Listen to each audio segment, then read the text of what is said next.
Alors bonjour à tous, moi je vais parler des douleurs neuropathiques post-op, des douleurs post-op avec une composante neuropathique. Moi je vais commencer comme tout le monde quand on fait un topo, faire une petite recherche de mail pour voir dans quoi je me remarquais. Et effectivement, c'était un petit peu large, 5000 résultats, en prenant vraiment quelque chose de très très vague. Et on voit que depuis quelques années, c'est une thématique qui est vent en poupe et qui est porteuse. Donc on va pouvoir s'accrocher, on va tous les voir. Soit ça va être rapide, soit j'espère que vous avez 3 heures. Alors, donc en fait la douleur, on voit déjà qu'il y a beaucoup de dossiers, de papiers sur la douleur chronique. C'est important en termes d'incidence. La douleur chronique, en France, il y a plus de 17 millions de patients qui sont atteints. Les douleurs post-opératoires, les douleurs chroniques, c'est une grosse pourvoyeuse de ce contingent. Et il faut savoir que dans le monde, il y a 300 millions d'interventions. Donc, on a quand même un petit pool de patients qu'on peut retrouver. Alors, pour savoir de quoi on parle, quelques définitions. Je ne redéfinirai pas les douleurs neuropathiques, qui ont été définies plusieurs fois. Donc, la douleur aiguë, c'est une fonction de défense et qui est une fonction biologique nous permettant la détection de stimulation susceptible de menacer l'intégrité de l'organisme. C'est le système nociceptif et il y a toujours une part avec des composantes sensorielles, affectives et cognitives. Pour les douleurs chroniques et notamment post-opératoires, ça a été redéfini en 2015 et c'est des douleurs qui se développent ou qui augmentent en intensité après une procédure chirurgicale dans la zone opérée et qui persistent au-delà du processus de guérison. Donc, ça a été établi il y a 3 mois. Et bien entendu, vous allez dire, ça ne s'explique pas par autre chose. Par exemple, une complication chirurgicale, un cancer qui récidive ou un état douloureux préexistant. Donc maintenant, quand on regarde après ces définitions, donc on a la douleur aiguë.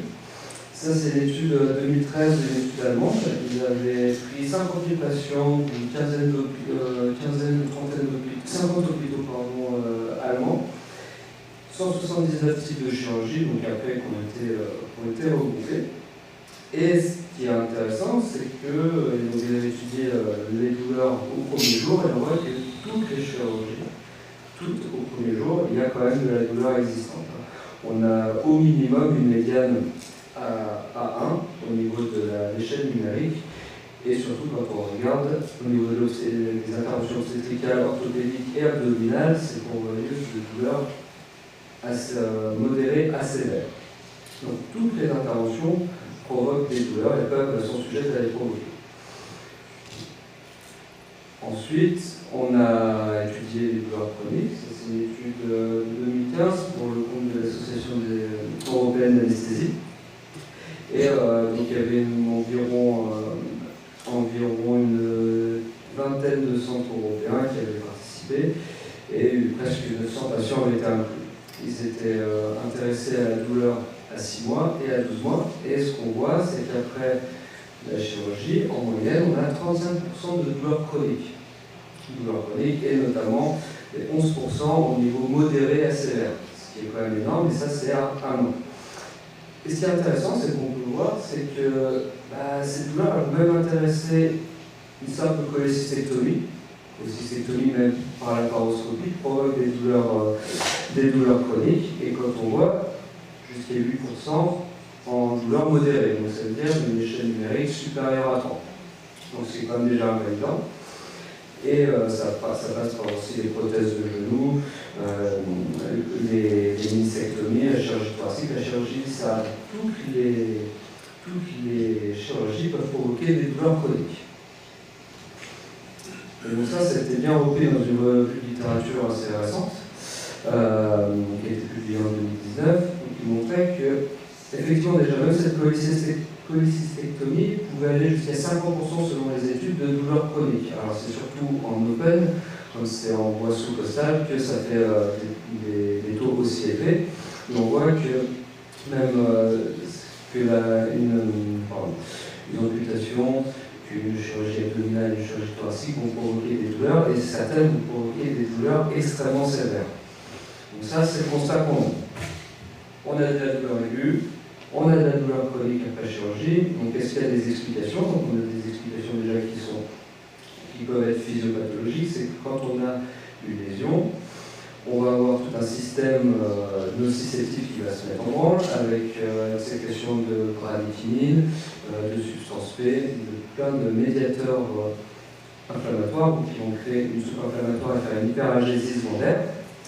Et secondairement, cette hyperalgésie, ça va être transmise jusqu'au niveau de la corne dorsale de la moelle épinière et qui va pouvoir vous faire voir aussi une sensibilisation secondaire. Une fois qu'on a passé cette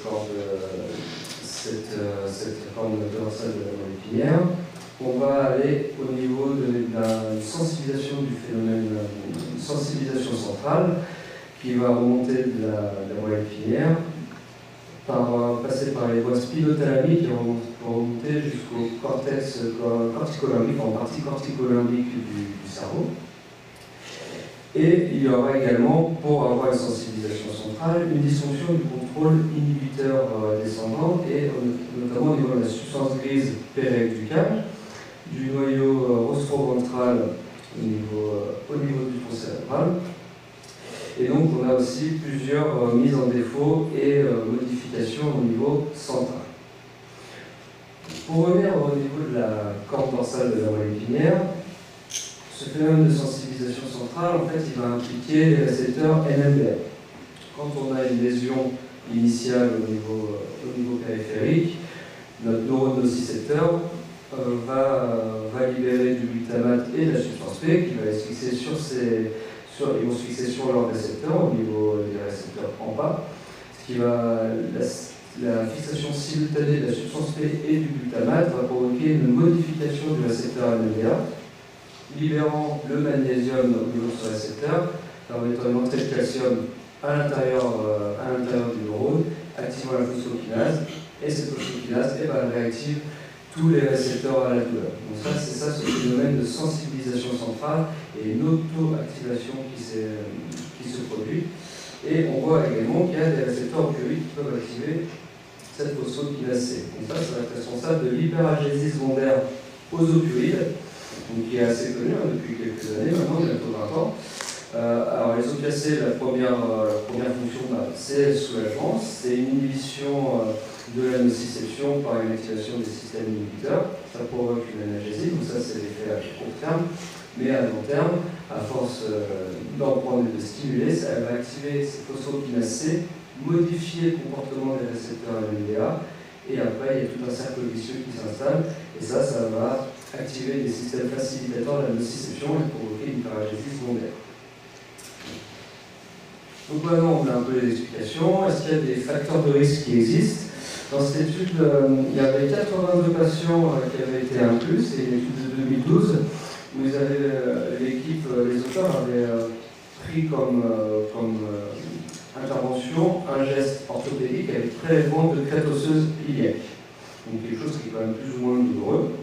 Et ils avaient évalué la douleur à J0, J2, 1 mois et 3 mois. Ils avaient évalué la douleur, un score de DM4, une hyperalgésie dans la zone opérée et également une hypoalgésie.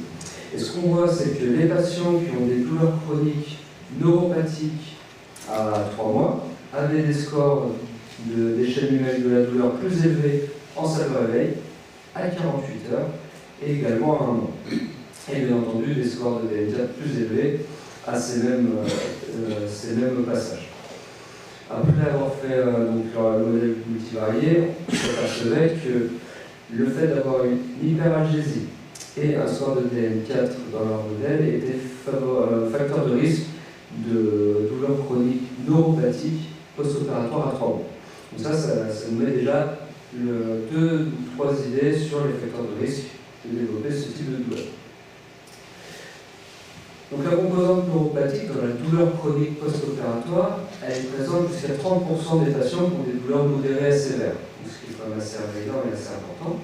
Et dans ce tableau que je vous ai mis de l'étude précédente de Fletcher en 2015, qui avait étudié sur 900 patients en Europe les douleurs chroniques post-opératoires, le fait d'avoir une composante neuropathique avait un retentissement fonctionnel important et un retentissement social. On peut le voir sur l'humeur, mais également sur l'activité, le sommeil et la joie qu'on peut ressentir dans la vie de tous les jours. Donc ça veut dire que quand cette composante neuropathique est présente, ça a un impact non négligeable sur la vie des patients.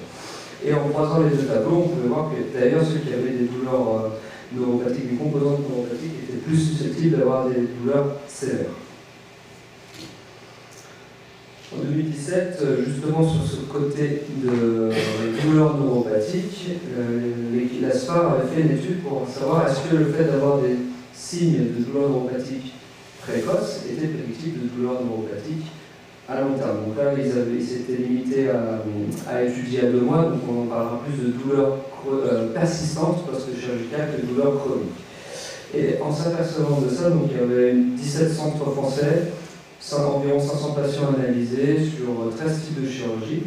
Et ce qui ressortait positif, c'est que le fait d'avoir un DN4 positif, donc supérieur ou égal à 4, à J0 ou à J2, était prédictif de douleurs chroniques, enfin de douleurs persistantes neuropathiques à 2 mois. Donc ça, c'est relativement intéressant. Et puis après, des revues de littérature se sont intéressées justement aux facteurs de risque global de douleurs chroniques, pas de douleurs chroniques neuropathiques, mais douleurs chroniques post-chirurgicales. Donc il y a toutes les données démographiques, l'âge, le sexe, le BMI, le fait de fumer. Il y a des problèmes aussi au niveau génétique, mais ça c'est difficile de génotyper tous nos patients en préopératoire. Il y a des signes cliniques, notamment le type de chirurgie, donc le mini-invasif versus l'open, la technique analgésique, est-ce qu'on fait de l'analgésie UV, de l'analgésie périmédulaire et de l'analgésie préemptive. Est-ce que le taux de complication peut augmenter le risque de douleurs chroniques post-opératoires. Le fait d'avoir des douleurs préopératoires est facteur de risque important de douleurs chroniques post-opératoires. Les facteurs psychologiques sont importants, comme le disait Florent juste avant. Le fait d'avoir une anxiété, un catastrophisme élevé est un facteur de risque de douleurs chroniques chirurgicales post-opératoires. Et on voit aussi également que la douleur post-opératoire, notamment l'intensité et la durée, sont un facteur de risque. Et ça avait été bien mis en évidence dans cette étude sur les prothèses de hanche totales, les prothèses de genou totales, pardon, sur 112 patients qu'ils avaient étudiés. Ils en avaient retrouvé 65, donc 58% avec des douleurs chroniques. Et parmi ces patients avec des douleurs chroniques post-chirurgicales, un quart avaient des douleurs neuropathiques. Et on voit que ces patients qui avaient des douleurs neuropathiques avaient un franc retentissement sur la qualité de vie, beaucoup plus important que les patients qui avaient des douleurs chroniques, mais sans signes neuropathiques. Et ce qui est intéressant dans cette étude, plus que ce côté qu'on a déjà dit, c'est la trajectoire douloureuse, qui est vraiment important.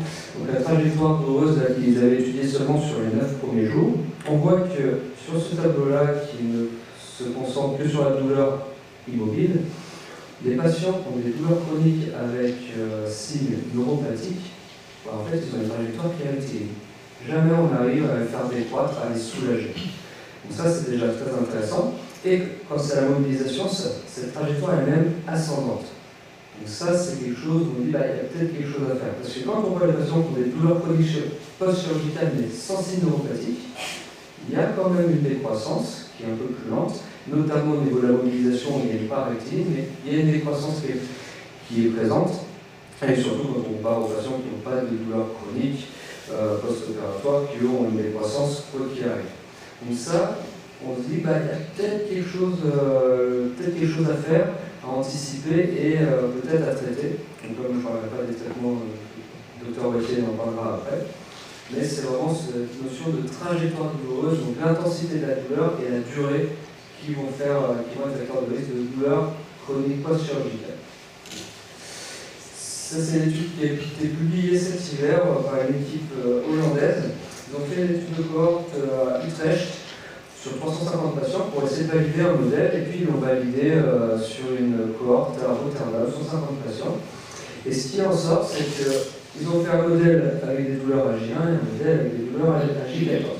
Le modèle à J1 prenait en compte, après l'évaluation logistique, le type de chirurgie, donc chirurgie orthopédique, le fait d'avoir une consommation préopératoire de morphinique et le fait d'avoir une douleur intense au premier jour. il prenait également en fait, le signe d'avoir un prurite dans la zone opérée.